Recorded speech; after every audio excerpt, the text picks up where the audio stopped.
ही मेरा अपना रे, तुझको ये पता रे, नहीं तोड़ते दिल जोड़ के, तू क्या जाने तेरे बिन मर जाएंगे, तू क्या जाने तेरे बिन जी ना सकेंगे, तू क्या जाने।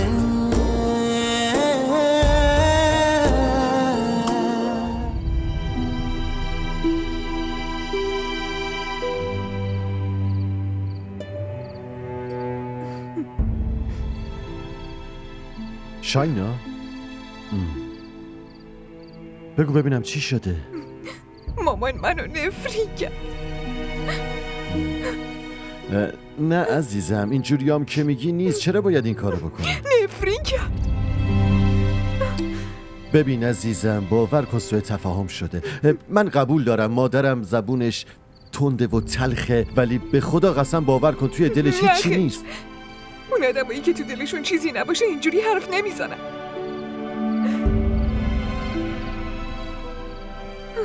باشه، هرچی که تو میگی بگو من الان باید چی کار کنم؟ شما یه بار ازش بپرسین آخه اون چرا نمیذاره ما با آرامش زندگی کنیم؟ من هیچ وقت ازش چیزی نخواستم. همیشه من بودم که بهش چیزی دادم. مقصود هر چیزی که به شما ربط داشته باشه رو دوست دارم. اونم مامانت دوستش دارم. هیچ وقت بهش بی‌احترامی نکردم. من حتی رومم بر نگردوندم که خدایی نکرده جوابشو نداده باشم بدون اینو. مقصود تنها نقطه ضعفم همین عشقمه، ولی اگه کسی بخواد از این نقطه ضعفم سوء استفاده کنه اصلاً براش خوب نمیشه. ما هم دیگه رو خیلی دوست داریم، ولی بازم مردم نمیذارن راحت زندگی کنیم. باشه گریه نکن، خواهش میکنم تمومش کن دیگه. اجازه بده من خودم الان میرم ببینم حرف حسابش چیه. تو نگران نباش دیگه، گریه نکن، خواهش میکنم. بذار من یه لحظه برم، همینجا بشین.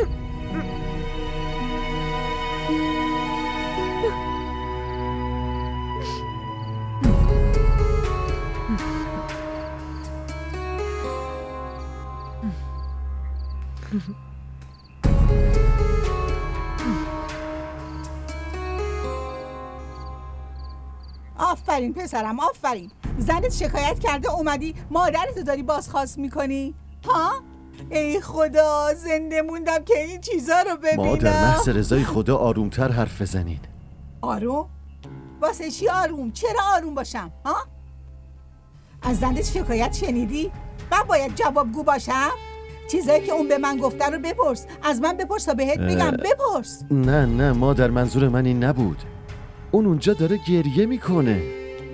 گریه میکنه؟ منم دارم برای تقدیرم گریه میکنم. پس چرا اینو نمیبینی ها؟ مادر جان اون دختر مظلومه، شما هم که همیشه راحت حرفتو میزنی. مظلومه؟ از 1000 تا ظالمی که به دنیا اومدن یکیشون اونه. تو نمیدونی اون روز چه جور از اون کارگر بیچاره کار میکشید. ای بابا، شما به خاطر یه زن ساده با عروستون دعوا میکنین و خیلی راحت نفرینش میکنین؟ آقا موضوع کسی دیگه ای نیست. موضوع فقط این دله. هیچ دعایی برای اون از این دل بیرون نمیاد.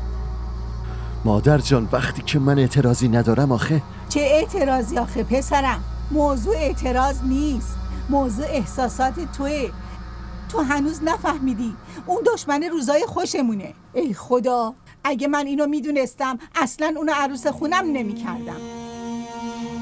آفرین مادر، عالی بود. عروس خونشم نمیکرده. خیلی عالیه مامان، عالیه. حالا برو منت اونو بکش. احمق.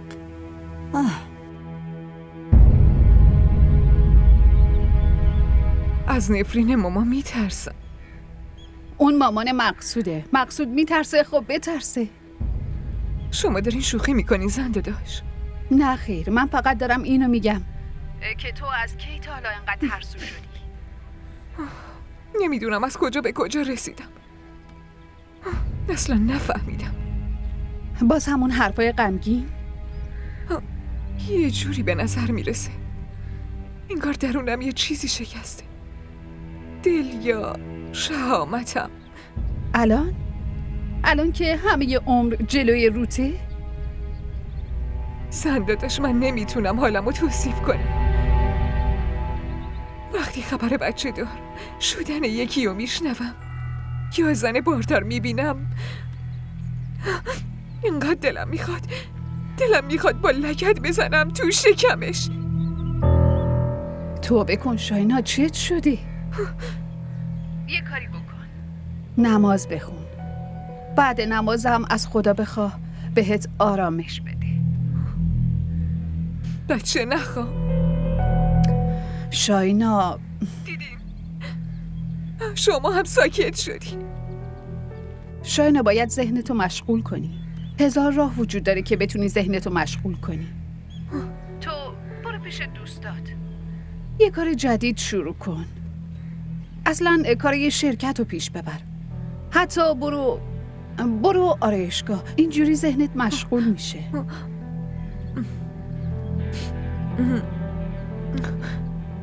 آره راست میگین. خداحافظ.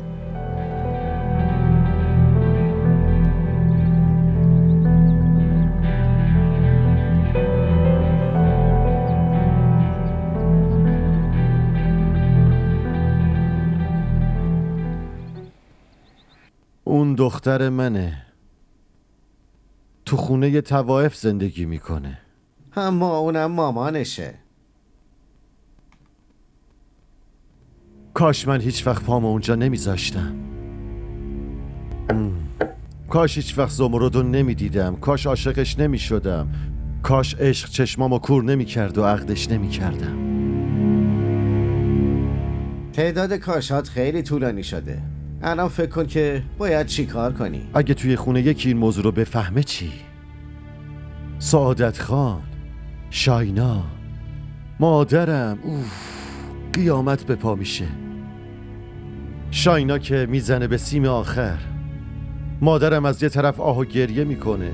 چی کار کنم؟ اصلا نمیفهمم. وای دارم دیوونه میشم. ببین مقصود، واسه هر چیزی یه راهی هست. یه کاری کن. واسه دخترت خونه بگیر، براش خدمتکار بگیر، خرج و خوراکشو بده. به زمردم بگو که بی سر و صدا زندگی کنه، وگرنه دخترتو میگیره. دخترمو کجا ببرم؟ آخه مگه من میتونم دخترمو با خودم ببرم؟ من که نمیگم حتما ببرش، فقط تهدید کن. منم چی زنا رو میشناسم، نمیذاره دختر از دستش بره. بابای عزیزم، شما اومدین؟ مامان، این که واقعا بابامه، همونی که تو عکس بود.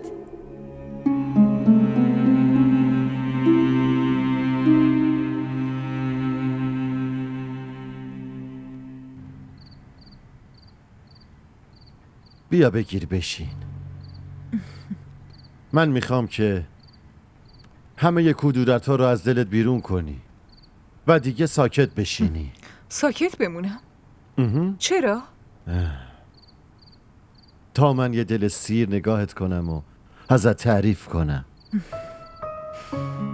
باشه، ولی دقت کردین داریم بعد مدت‌ها این کارو میکنی؟ چی میخوای بگی؟ شما اینقدر سرتون شلوغه که برای من وقت نمیذارین. وقتی آدم و یه زندگی معمولی دارن همیشه وقت زیاد دارن، ولی وقتی دنبال تجارت بزرگ میرن زندگیشون فقط میشه یه چیزی. فرصت چیزی دیگه ندارن و اون فقط کار و کار و کاره و این واقعیت ماجراست. آها، پس مقصر اینم منو میدونین؟ آره دقیقاً، اینم میتونه باشه. پس آقا سرشون شلوغه یعنی منو تنبیه میکنه؟ اینم ممکنه باشه. من میرم اصلا. این حرفا چیه؟ با خبر اگه این کلمای نحسو به زبونت بیاری؟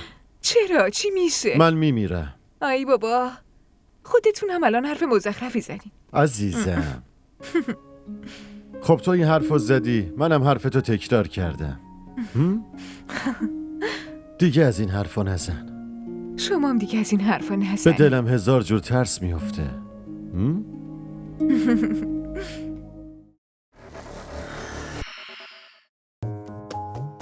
من بلال در حضور خداوند متعال این قول رو همینطور که الان دست سارا رو گرفتم برای همیشه دستش رو محکم میگیرم.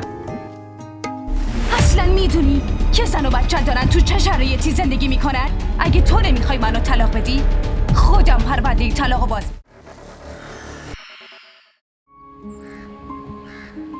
همه چی خوب بود و خیلی بهمون خوش گذشت، ولی تو اون مرکز شاینا خرید چند بار در مورد اون بچه حرف زدی عزیزم. آره، ولی اعصاب مقصود خورد شد. اون گفت که اون چی گفت؟ اون گفت بابا جون اونو با قول و قسم فهمونده، کاش منو هم سر عقل می آورد. خب راست گفته. زن داداش، من هیچ وقت فکر نمی کردم که بچه بخواد انقدر برای یه زن مهم باشه که از احساس نبودنشم نفسش بگیره. از این حرفا نزن. به من یه چیزی بگو. ببینم کسی بهت تیکه میندازه اذیتت میکنه؟ کی میخواد بهم تیکه بندازه اذیتم کنه؟ من که خودم دلم آروم نمیگیره. تو باید قوی باشی شاینا. تو اگه بخوای ضعفتو اینجوری جلوی مقصود نشون بدی، خب اونم مرده و ممکنه بخواد تصمیمای جدید بگیره. چی دارین میگین زن داداش؟ این ممکن نیست. آره شاینا، تو باید خودتو به بیخیالی بزنی. خودت گفته بودی که خیلی زن و شوهرها هستن که بدون بچه خیلی شاد و خوشحال دارن زندگی میکنن. ولی من از کجا میدونستم که اون بچه‌های کوچیک اینقدر ناز هستن؟ صبور باش. من نمیتونم صبور باشم. من چیزی نمیدونم. من بچه میخوام، وگرنه دیوونه میشم.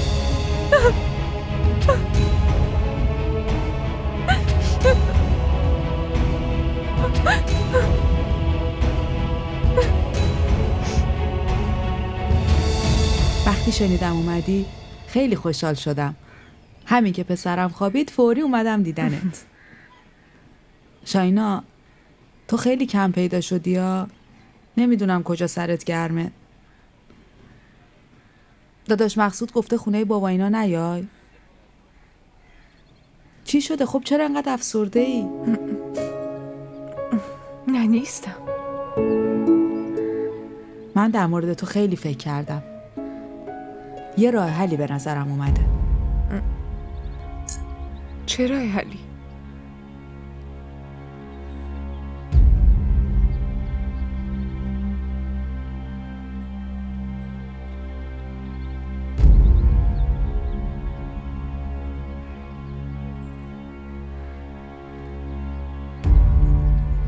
چه خبره؟ آقا مقصود خونه تشریف دارن. مادر جان خونه خودم نشستم، خونه همسایه که نشستم. آخه چرا اینقدر حرفای نیشدار میزنی؟ زنت که خونه باباش رفته و تو هم تنهاش نذاشتی و اومدی اینجا، تعجب کردم. من که همیشه نمیتونم با اون برم. خودم 100 تا کار دارم که انجام بدم. اونا رو کی انجام بده؟ خب چی کار میکنی؟ چی داری مینویسی؟ نوشتن. نوشتن نیست، بلکه نتیجه است. نتیجه چی؟ ببین، این نتیجه اون امتحانیه که همیشه به هم داری طعنه میزنی. اینجا رو ببین، سود کارخونه شکره و اینم سود اون یکی کارخونه. چرا اینقدر صفراش زیاده؟ ما در بقیه چیزا رو که زود میفهمین، خب اینم بفهمین. انقدر سود کردم. این همه سود؟ واسه همینه که بهتون میگم که همش به اون گیر ندین لطفاً. خواهش میکنم با شاینا خوب رفتار کنین. من پسر خودتم، بیعقل که نیستم. خواهش میکنم اینقدر بهش گیر نده مادر. پسرم، بچه داشتن خیلی مهمه. مادر، توی این خونه همیشه یه داستان تکراری هست. من باید برم، کارم دیر شده. خدا نگهدارتون.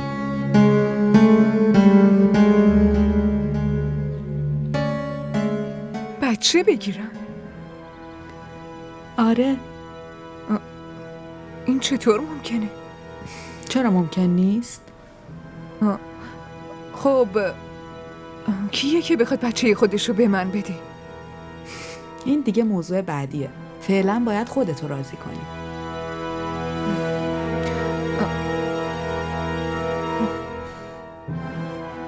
اما من چطور میتونم بچه کسی دیگه رو دوست داشته باشم؟ چرا نتونی؟ وقتی که باور کنی اون بچه خودته، آروم آروم مهرش به دلت میشینه. و اون منو دوست داره؟ جواب دوست داشتن دوست داشتنه. آره، اما آخه بچه از کجا بیاریم؟ به این دیگه باید فکر کنیم.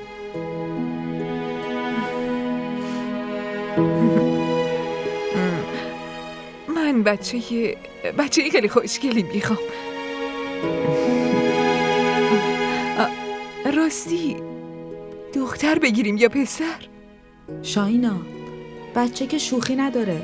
تو اول باید خودت فکرتو بکنی، بعد با داداش مقصود صحبت کنی. تازه مادر شوهرت هم هست. من به کسی حساب پس نمیدم. چقدر خوشحال میشم، نه؟ به هم میگه مامان.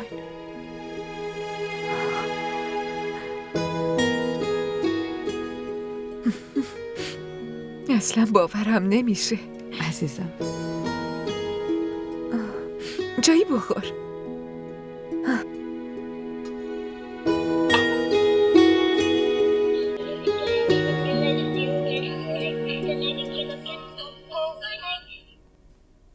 این برای منه. شما خریدین؟ آره.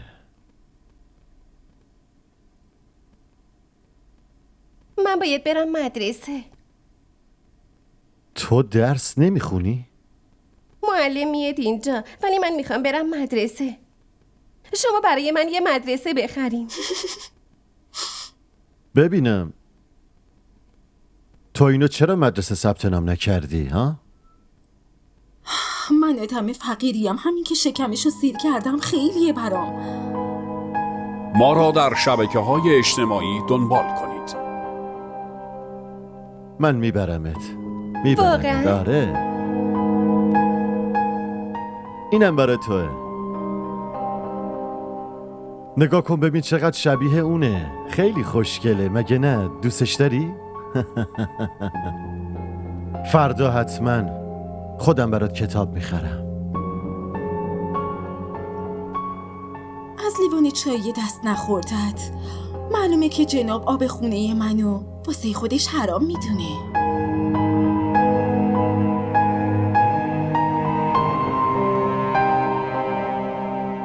پدر جون، به جای اینکه بهش بفهمونین هر چی میگه چشم میگی؟ من رو حرفش حرفی نمیزنم، بلکه از خوشحالیش خوشحالم. گل کاغذی مگه میتونه خوشبو باشه؟ اون عشقی که آدم به بچه خودش میده با عشق به بچه دیگه خیلی فرق میکنه. اونم میشه، نگران نباش. دخترم که هست، نه؟ اون خیلی دختر مهربونیه. پدر جون، شما نمیفهمین چی میگم. این موضوع نسل و خانواده است. موضوع محرم و نامحرمه. میدونم، همه چیو میدونم. خب دیگه ببین، اون به سختی تونسته دل خودشو قانع و راضی کنه. من نمیتونم ناراحتش کنم. ما بزرگتر اونیم، میتونیم بهش بفهمونیم. من مطمئنم که حرفمون رو قبول میکنه. ای بابا شهناز، بذار دلش آروم بشه. ببین، با وجود این همه پول و دارایی من تو صورتش حسرت فقیرونه رو میتونستم ببینم. برای من خوشحالی اون خیلی مهمتره. از کجا بچه میارین؟ از یتیم خونه؟ که از خونه و خانوادش خبر نداری؟ اصلا معلوم نیست قرار خونه کثیف کیو بغل کنه. واسه اینم یه فکرایی دارم. پدر جون، بچه تو بازار پیدا نمیشه که بخوای بری با پول بخریش. بانک میدونم که بچه تو بازار پیدا نمیشه، اما بازم من خریدار هستم.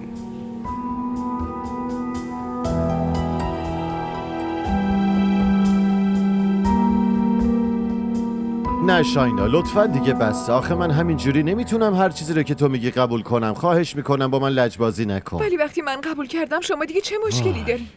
مشکل اینه که بچه رو خود آدم باید به دنیا آورده باشه. و اونی که نمیتونه به دنیا بیاره چی؟ اون سرپرستی میگیره. نمیتونه سرپرستی بگیره، باید صبر کنه. شوهر خال سعادت هم همینو گفت. اما لطفا ببین وقتی ما دوتا با هم انقدر خوشحالیم دیگه چه نیازی داری که آرامشمون رو به هم بزنیم؟ 6 ماهه که دارم ازتون اجازه میخوام و دارم تلاش میکنم که قانعتون کنم، ولی شما چرا لجبازی میکنید؟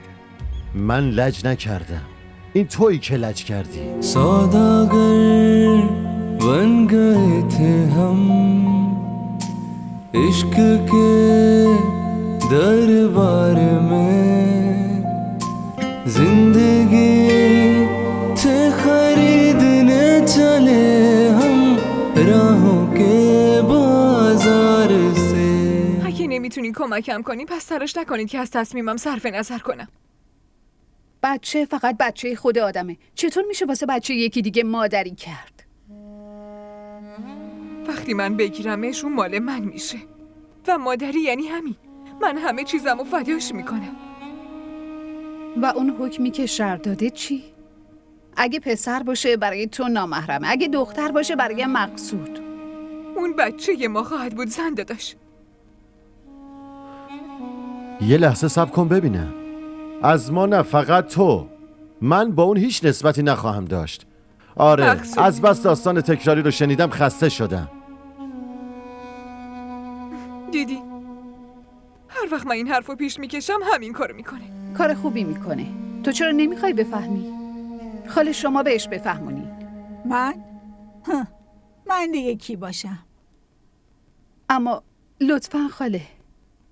باشه اگه نظر منو میخواین یه کاری بکنین. به نظر من بیاین واسه مقصود زن دوم بگیریم. اینجوری همه چی درست میشه.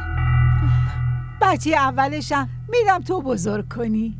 حتی حاضرم ضمانت کتبی بهت بدم. مامان چی؟ این فکری که من کردم از فکر تو خیلی بهتره. مگه نه شهناز؟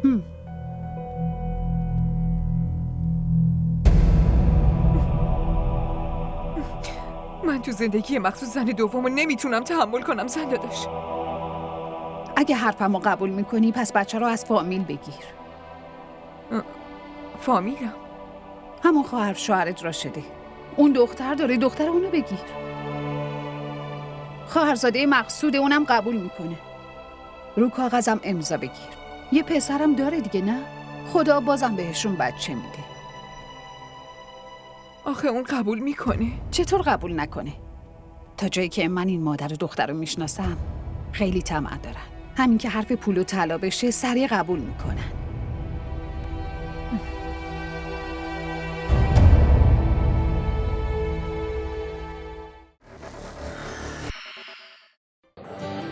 بگو ببینم خوشگله. ببینی وقتی آدم عاشق یکی میشه دیگه نمیپرسه که چقدر خوشگله. شاید اون از همه خوشگل‌تر باشه. این عشق عزیز دلم.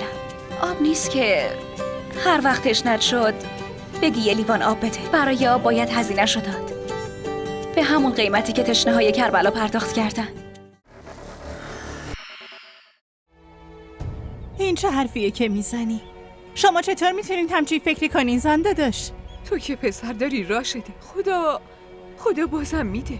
خب وقتی مردم بچه زیاد به دنیا میارن مگه اونو تقسیم میکنن؟ شما نمیفهمین که برای یه مادر هر فرزندش چقدر اهمیت داره. نمیفهمین.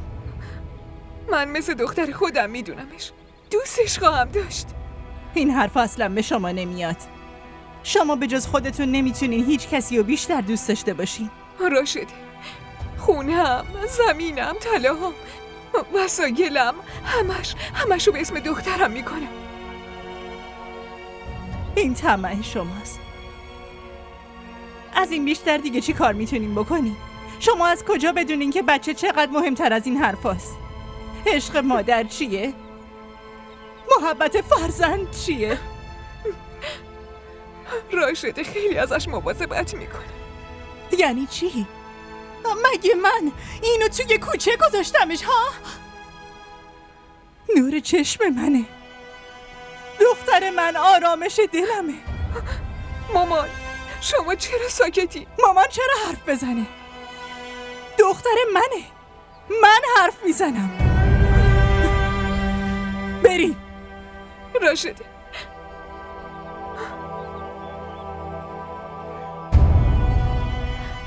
مامان شما یه چیزی بگی.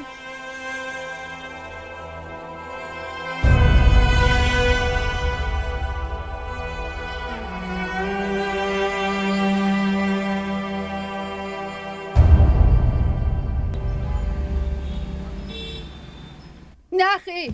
چرا نه؟ هارون برادرزاده منه. من تنها عمه اون هستم. رو چشام ازش مراقبت میکنم. اون پسر منه. از هند داداش خب پسر شما هم میمونه. فقط با من زندگی میکنه. این ممکن نیست. چرا ممکن نیست؟ خودتون به موضوع محرم و نامحرم رو گفتین. خب هارون که محرم منه، کسی هیچی نمیگه. تو انگار دیوونه شدی شاینا. مگه من 10 تا بچه دارم؟ فقط همین یه پسر رو دارم. هارون زندگی منه. منم تکیهگاهی ندارم زن داداش. تو برای ساختن تکیهگاه خودت یکی دیگر رو میخوای محتاج کنی؟ شما نمیتونین مانعم بشین. من هارون رو با خودم میبرم. تو مگه عقلتو از دست دادی؟ من مادر اونم. شما گوش بدین. هارون با من میاد و راضی میشه. هارون شاینا میفهمی چی میگم؟ وایستا و تو ساکت باش شهناز. پدر جون میشنوی چی میگه؟ شما ببینین زنداداش چجوری منو بیرون میندازه. آره میبینم. پدر جون بچه‌مو به کسی نمیدم. این تصمیمو بابا جون میگیره. تو هم الکی عصبانی شدی. شاینا حرف بدی که نمیزد. اینو شما میگی مامان؟ والا دختر جلوی چشمات میمونه. تو خودت میدونی که شاینا چقدر زن لجبازیه. اون چیزی رو که بخواد حتما به دستش میاره. نمیدونم الان بچه کیو میخواد سر ما سوار کنه. من برام اصلا مهم نیست. آره واسه تو چرا مهم باشه؟ این مشکل مادرته نه؟ مادرت باید تحمل کنه. مامان شما دارین به من میگین که بچه خودم رو بدم به شاینا؟ راشده به غریبه که نمیدادی. منم که همینجام. نه؟ چه مادر بزرگ پدریش باشم چه مادریش، هر دوش یکیه نه؟ تو یه کاری کن، با اجاز مشورت کن. لازم نیست مشورت کنم. چرا مشورت کنم؟ مامان جان کسی مشورت میکنه که چیزی رو نمیفهمه، ولی من خیلی خوب میدونم که چی دارم میگم. و شما مامان، شاینا که مادر نیست. اون از کجا باید بدون عشق به فرزند چجوریه؟ از شما تعجب میکنم. دختر بفهم چی میگم. به حرفم گوش کن. شاینا گفته همه دارایی و وسایل و همه چیزش رو به اسم اون بچه میزنه. بعد از اینکه بچه رو به اسمش بکنیم همه اینا رو اون زنداداش شهناز بهش یاد داده. اگه اینقدر براش مهمه خب چرا پسر خودش رو نمیده؟ هم محرمشه هم وارثش. به به دخترم، چه گنجی رو پیدا کردی ها؟ از گنجم بالاتر مامان، از گنجم بالاتر. بگو ببینم الان داری راست میگی یا سعی داری منو گیجم کنی؟ مامان اون زنی مقصود که هست. خب زن مقصود چی شده؟ خب اون هیچ وقت نمیتونه مادر بشه. تو از کجا این موضوع فهمیدی؟ خب از یه جایی فهمیدم. ولی منم باید بفهمم که موضوع به این مهمی رو کی بهت گفته. مامان اینو ول کن. حالا به این فکر کن که تنها فرزند مقصود کیه؟ کیه؟ چانتی، دختر من که الان ارزش طلا و الماس داره. آره، من به این فکر نکرده بودم. تو هم حرف عاقلانه ای زدی. بالاخره دختر کی هستی؟ من دیگه. آفرین. نه خیر، ما نمیتونیم هارون رو بهت بدیم.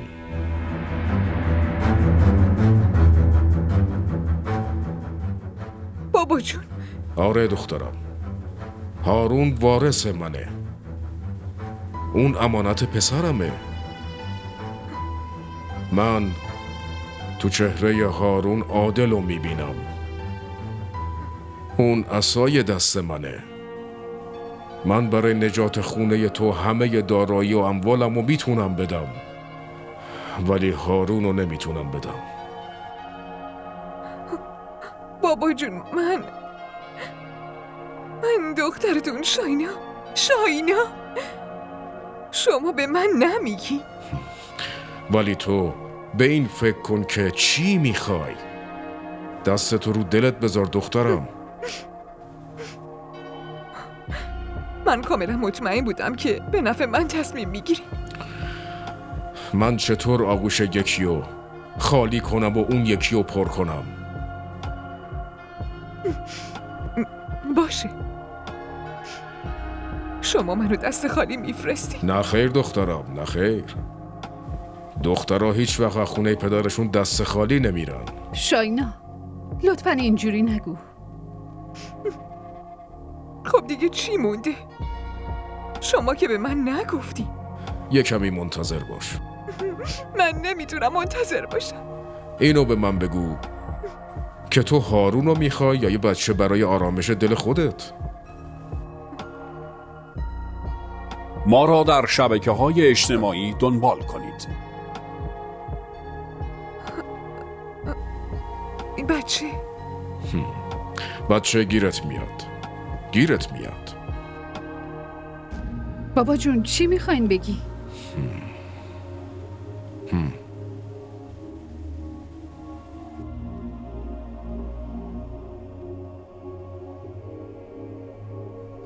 مامان راشده درست میگه.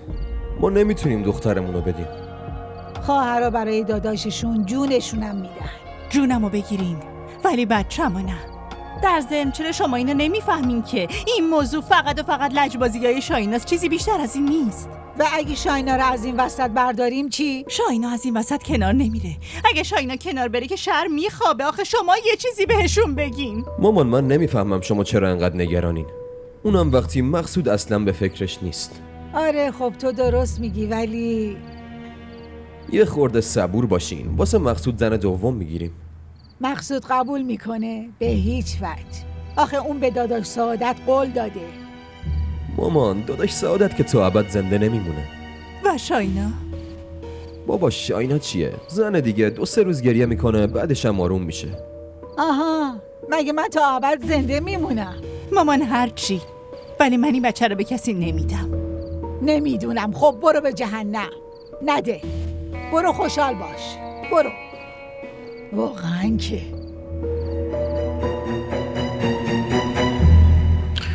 چند روز دیگه مونده؟ آقا دکتر همین هفته وقت داده. شیرم بهش نمیدین، خودم بهش شیر میدم. ببین، این پولو بگیر و اون خدمتکارم حمیدم همراهت میاد. مراقب خورد و خوراکش باش. ببین پول که کم نیست. نه خیر آقا، زیاده، خیلی هم زیاده. بیشتر از اینم گیرت میاد. بعد اینکه اون دختر رو آوردی اینقدر بهت پول میدم که به هیچی نیاز نداشته باشی. ولی یه چیزی رو یادت باشه، بعد تحویل دادن دختر نه تو نه خانوادت حتی اسم اونم به زبون نمیارین. اون فقط نوه منه، نوه سعادت خان میشه. آقا موضوع پول نیست. همین که دختر من تو آغوش شاینا خانم بزرگ شه، بیشتر از این چه خوش شانسی هست؟ از زبون دیگه دختر من بیرون نیاد. اون فقط دختر منی. در ضمن به زنت هر خوراکی هم نمیدی. من دختر خوشگل و سالم میخوام، فهمیدی؟ آره دخترم، من بهش تاکید کردم. برای تغذیه شیر و مواد خوراکی فرستادم، چون مادر هرچی غذا بهتر بخوره بچه هم سالم میشه. خب تو دیگه برو. خدمتکارم حمیدم با خودت ببر. وقتی بچه به دنیا اومد بهش خبر بده. اون با من تماس میگیره و ما میاییم اونجا. چشم آقا، خدا حافظتون. خدا حافظ. بابا جونم، شما کاریو کردین که حتی تو خوابم هم نمیدیدم. به خدا دخترم تو هنوز خیلی معصومی. رسم این دنیا رو نمیدونی. بابا جون، اینا که حرفی نمیزنن، نه به کسی چیزی نمیگن. نه دخترم، خیالت راحت باشه، من اینو میفرستم به یه شهر دیگه، هیچ وقت اینجا نمیاد. بابا شما چقدر آینده نگر هستین. دخترم تو هم باید آینده نگر باشی. تو دنیا رمز موفقیت همینه. فعلا به این فکر میکنم که دخترم چه شکلی میشه. درست مثل دخترم میشه.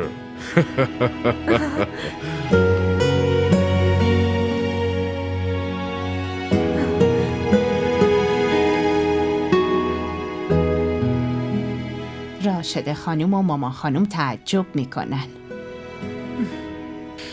آره؟ به آقا مقصود گفتین؟ اونم با شما واسه گرفتن دختر میاد؟ نه خیر، به اون هیچ نیازی نیست. ولی دخترای رحیم خیلی خوشگلن، همشون مثل برف سفیدن. خدا کنه این یکی هم خوشگل باشه. مهتاب برو، میخوام با شاینا حرف بزنم. باشه چشم. من با شما حرفی ندارم. ببین هارون برادرزادته و من بین تو و اون هیچ وقت نمیتونم بیام، ولی تو به منم فکر کن. هارون پسر شماست و من اینو خیلی خوب فهمیدم زن داداش. تو اگه با خون سردی حرف منو بشنوی؟ من نمیخوام حرف تو بشنوم. الان شما حرف منو میشنوی. شما زن مرحوم داداشمی و هارون برادرزاده منه. این رابطه هیچ وقت تموم نمیشه. دیگه حرفمون همینجا تموم شد. بعد از این یه سلام علیک داریم و تمام.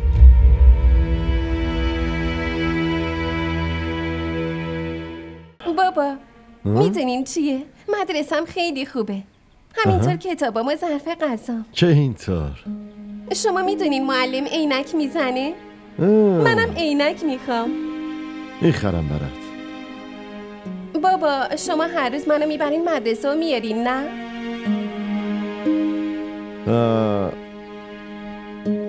ببین دخترم، بابا خیلی سرش شلوغه و کار داره، اما برات یه راننده و ماشین میگیرم که راحت بری مدرسه و برگردی. باشه؟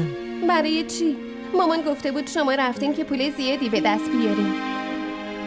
الان خیلی پول دارین مگه نه؟ بابا من خیلی دوستتون دارم. شما خیلی خوبین.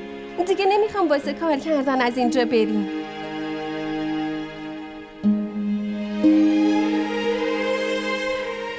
باشه نمیرم. آخ چقدر حرف میزنی دختر.